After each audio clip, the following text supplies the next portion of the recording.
and welcome to Capital Online TV News. My name is Margaret Wahito and here are the stories making headlines. Suspended Cabinet Secretary for Labour Kazugu Kambi was on Friday questioned by integrity detectives over his support for Tasia 2 project.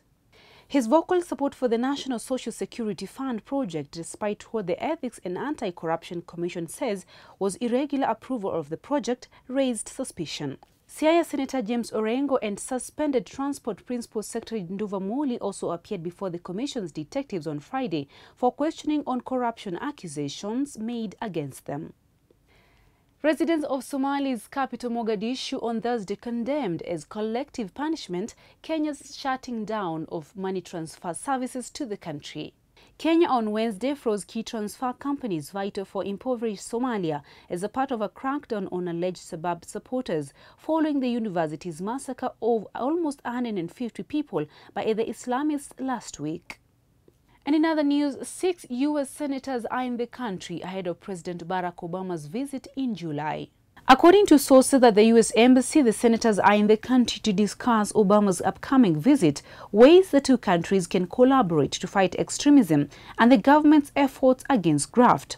The visit comes a week after the massacre of 148 students in Garissa by Al-Shabaab operatives, and the U.S. has previously supported Kenya's military action against the Al-Qaeda-affiliated group in Somalia through drone strikes.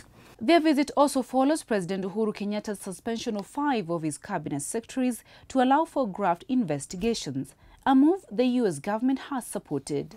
President Obama is expected in the country between July 24th and 26th for the first Global Entrepreneurship Summit to be held in sub-Saharan Africa.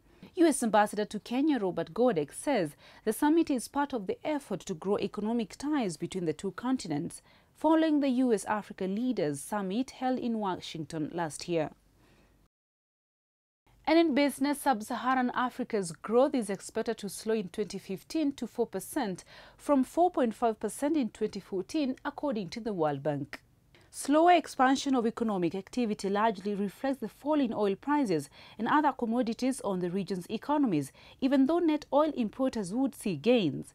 Commodity prices and foreign investment in the region are expected to provide less economic support as well. And this is how the shilling is trading.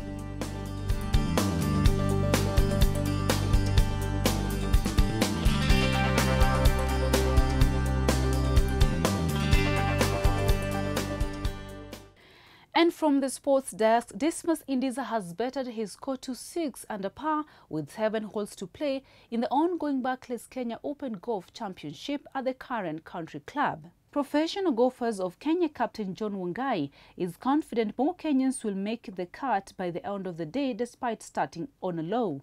Portugal's Jose Luis Lima and Hanind Porteous are the tournament's current leaders on 10 under par. And that was a Capital FM Online TV News Bulletin. For this and more stories, remember to log on to www.capitalfm.co.ke/TV. I've been your host, Margaret Wahito.